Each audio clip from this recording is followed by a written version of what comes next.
जी अस्सलाम वालेकुम स्टूडेंट्स। आज आप लोगों का नेक्स्ट टॉपिक स्टार्ट करने लगे हैं जिसका नाम है rotational kinetic energy. Last topic में हमने पढ़ा था movement of inertia and angular momentum. अब हमने नेक्स्ट में पढ़ना है, जो नेक्स्ट टॉपिक है हमारा वो है रोटेशनल काइनेटिक एनर्जी। सबसे पहले इसकी डेफिनेशन देख लें जी। इसकी डेफिनेशन है कुछ इस तरह कि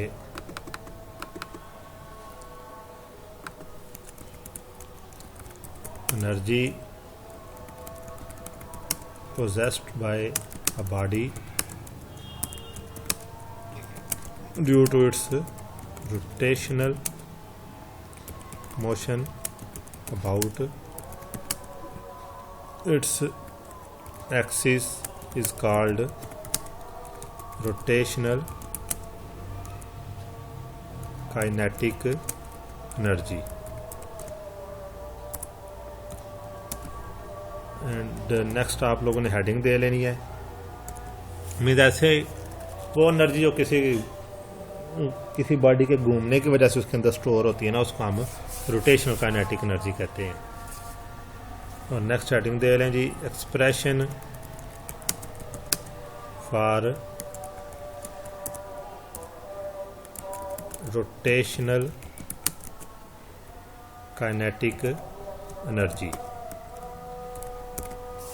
इसका समझने के लिए हमारे पास एक डायग्राम है, यहाँ समझने वैसे एक हमने एक डायग्राम ज्यूम कर लेनी है कि if a body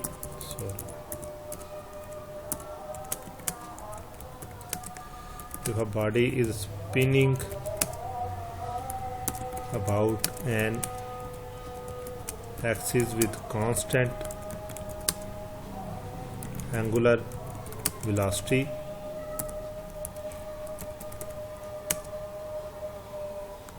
omega.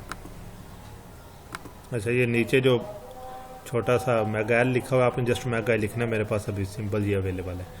Omega in order to determine the total rotational kinetic energy of the body,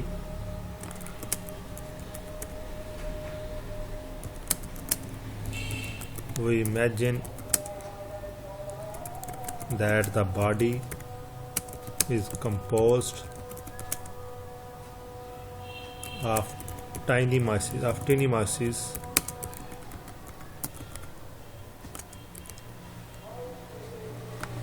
m1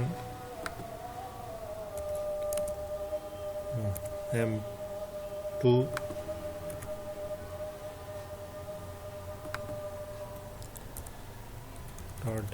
and at distances, वो जो हमने मोमेंट ऑफ इनर्शिया वाले में काम किया था वो वाला सेम काम हम यहाँ भी कर रहे हैं। Distances r1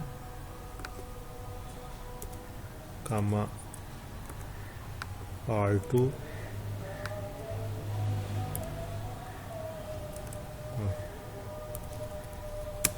from axis of rotation. ठीक हो गया।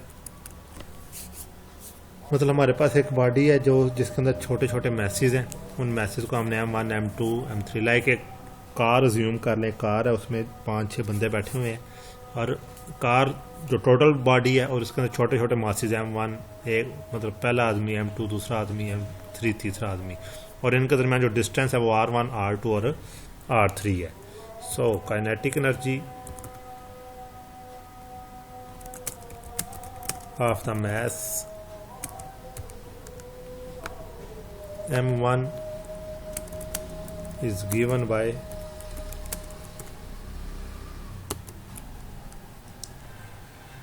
काइनेटिक एनर्जी का आगे फार्मूला लिख लें, half mv square.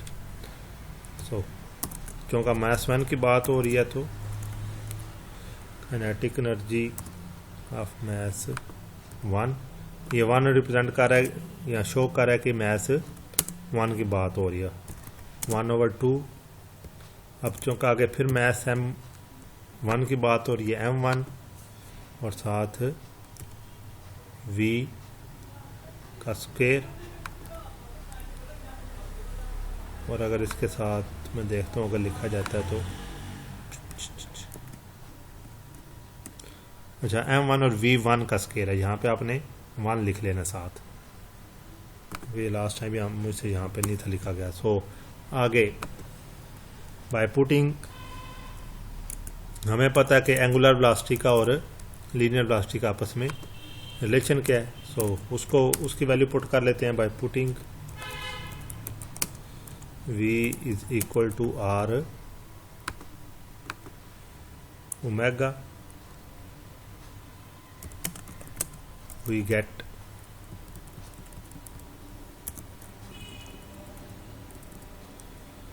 Bye putting v is equal to r omega, हमारे पास क्या आएगा relation, kinetic energy,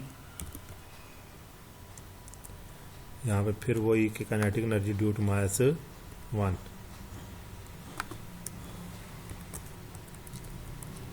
kinetic energy is equal to 1/2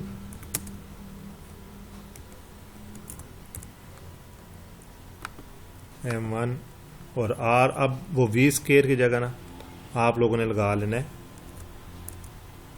V is equal to R omega वाला, तो ये बन जाएगा आपके पास R1 और साथ ओमेगा एज इट इज़ आ जाएगा का ऊपर अब आप लोगों ने ऊपर स्केयर डाल देना है। Kinetic energy is equal to 1/2 M1 into R1 omega whole का स्केयर।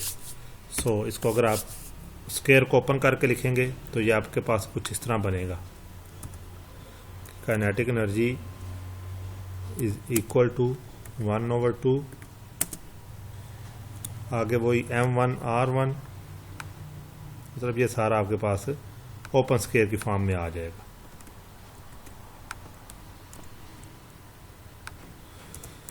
ओमेगा का स्केयर आ जाएगा और साथ इसका स्केयर आ जाएगा।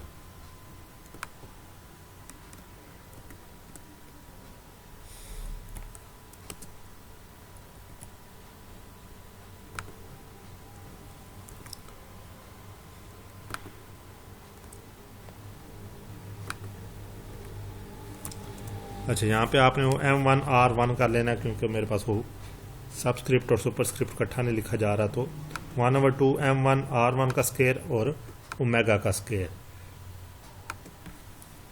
So similarly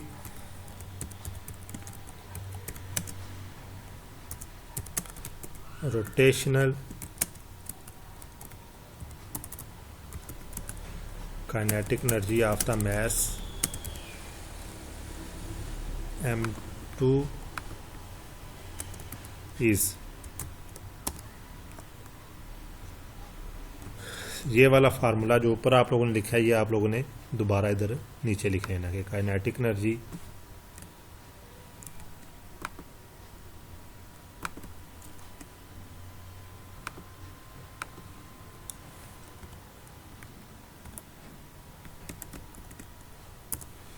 kinetic energy due to mass 2, जिससे ये 2 इस चीज़ को रिप्रेजेंट करता है कि आप ये जो लिखने लगे ये मास 2 की वजह से है।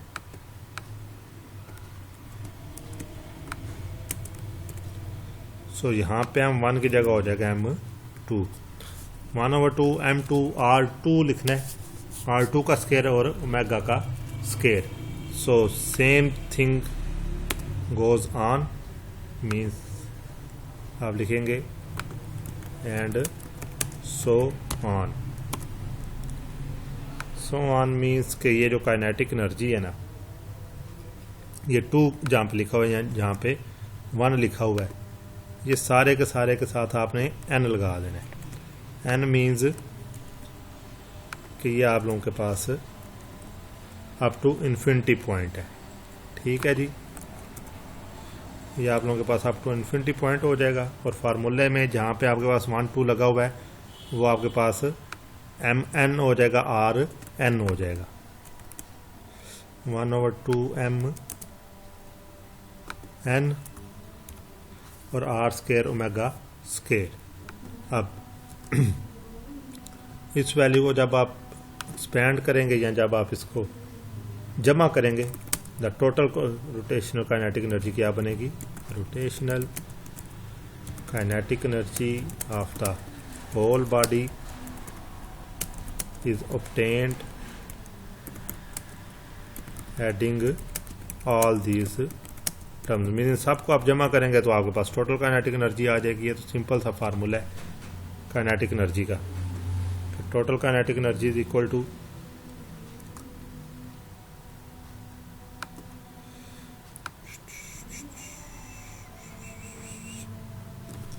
ये आप इधर लिख लेंगे एक साइड पे काइनेटिक एनर्जी, ये बीच में से निकाल दें, आप ये हो जाएगी टोटल काइनेटिक एनर्जी। आगे R O T means rotational, क्योंकि ये बात यहाँ पे हो रही है रोटेशनल की।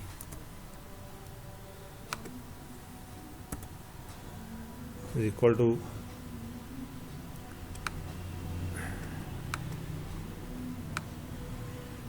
इस साइड को ऐड करें,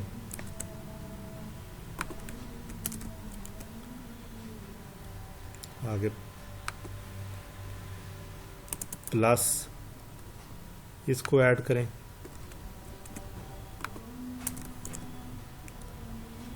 और इसका भी इधर से स्क्वायर खत्म करें तो प्लस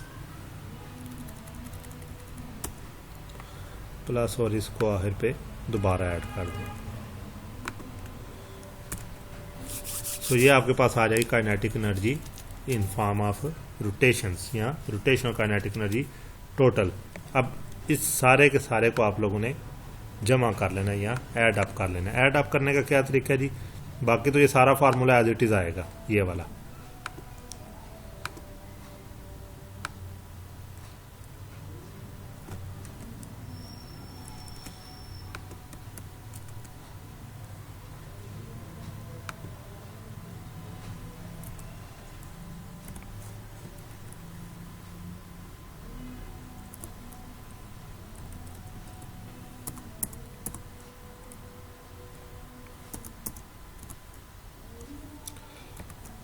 और ये जो ओमेगा स्केयर है ना, चूँकि ये कांस्टेंट है सब में, तो ये आपने ओमेगा स्केयर को बाहर ले जाना।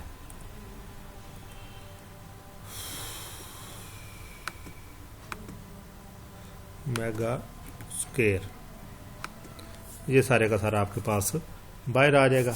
अब आपने इसको लिख लेना समेशन की फॉर्म में, means kinetic energy rotational is equal to 1/2 बाहर आ जाएगा।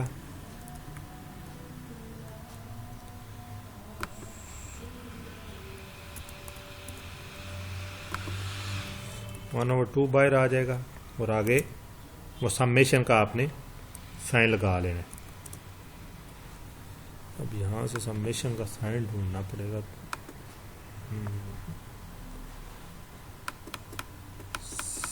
समेशन का साइन हमने लगाना है जी,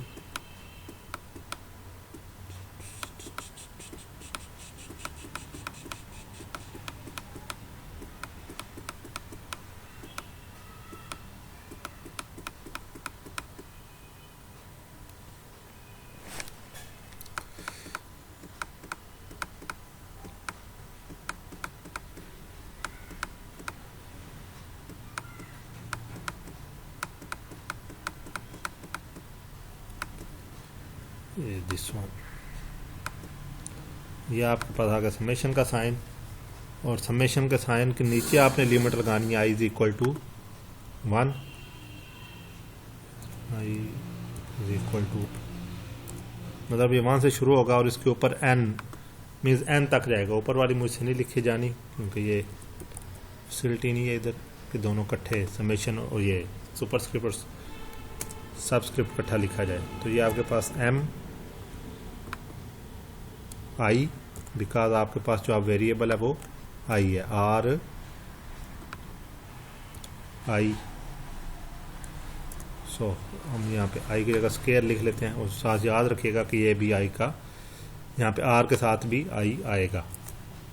और बाहर लिख लें जी ओमेगा का स्केयर। ये आपके पास आ गई टोटल काइनेटिक एनर्जी। आपके जो एम आर स्केयर है ना, ये इज इक्वल टू होता है, हमने लास्ट टॉपिक्स में भी पढ़ा था कि M R square is equal to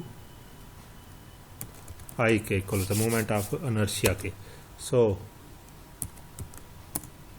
kinetic energy साथ रोटेशन लाजमी लिखना है, क्योंकि जो दूसरी काइनेटिक एनर्जी है लीनियर, वो हमें पता है, वो simple half M V square के इक्वल होती है। रोटेशनल लिखने का मतलब ये है ताकि ये कंफ्यूजन ना हो कि ये कौन सी काइनेटिक एनर्जी है। सो ये 1/2 आई और साथ ओमेगा का स्केयर, ये आपके पास आ गई kinetic energy in form of rotational या रोटेशनल काइनेटिक एनर्जी। सो अब आ गया जी इसका हमारे पास यूज़ क्या है, वो आप बेशक हेडिंग दे लें, एक लेक्चर की लेंथ देख लेंगे कि हमारे पास इस चीज़ का यूज़ क्या है। ऊपर हमने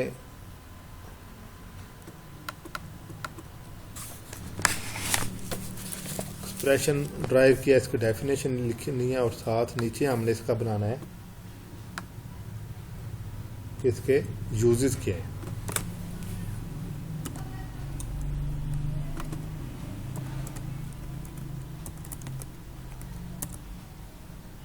uses of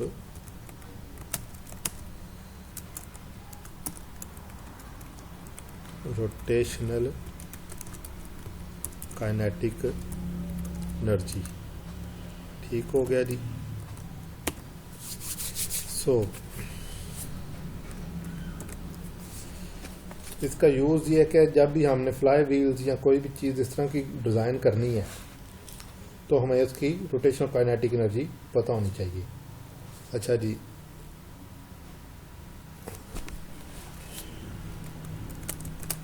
it is used while making flywheel. अच्छा, ये फ्लाई व्हील से परेशान ही होना, ये मतलब ऐसे व्हील्स जिनको मतलब आप समझ लें कि किसी इंजन में हम लगाते हैं और वो ज़मीन पे नहीं जा रहे होते, वो नीचे से वो किसी चीज़ को टच ना करें, वैसे ही घूम रहे हो, उसको हम फ्लाई व्हील्स कहते हैं। Which are essential parts of many engines के अंदर यूज होते हैं। फ्लाई व्हील स्टोर्स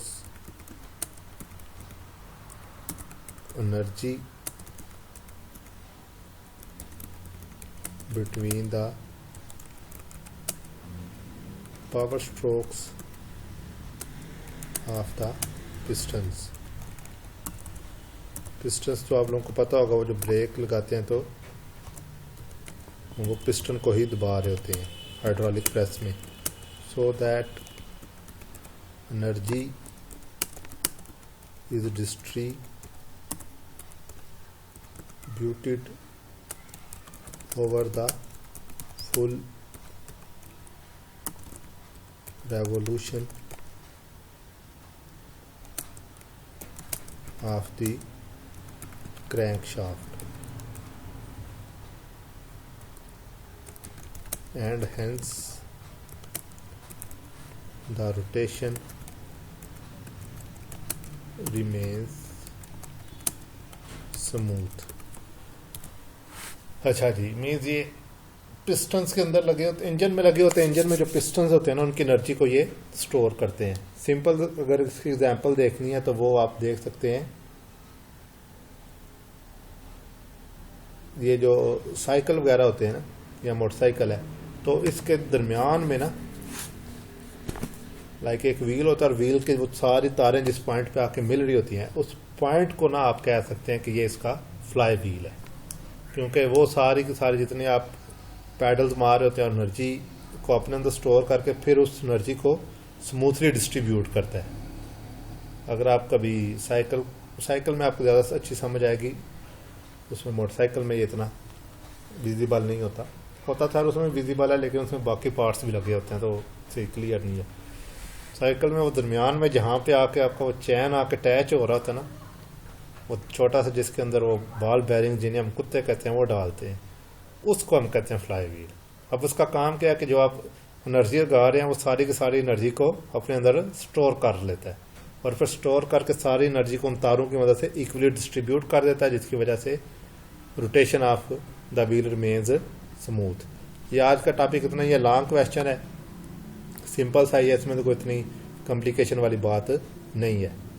सो इंशाल्लाह नेक्स्ट आ गए आप लोगों के चैप्टर के अगले लॉन्ग के साथ, अगले लॉन्ग को डिस्क्राइब करेंगे। फिलहाल के लिए बस इतना ही है। मैं रिवीजन की तरफ नहीं, क्विक रिव्यू नहीं दे रहा क्योंकि आ रहा है इसका 20-25 मिनट हो गए लेक्चर के, तो इंशाल्लाह नेक्स्ट टॉपिक में हम थोड़ा सा इसको भी डिस्कस कर लेंगे।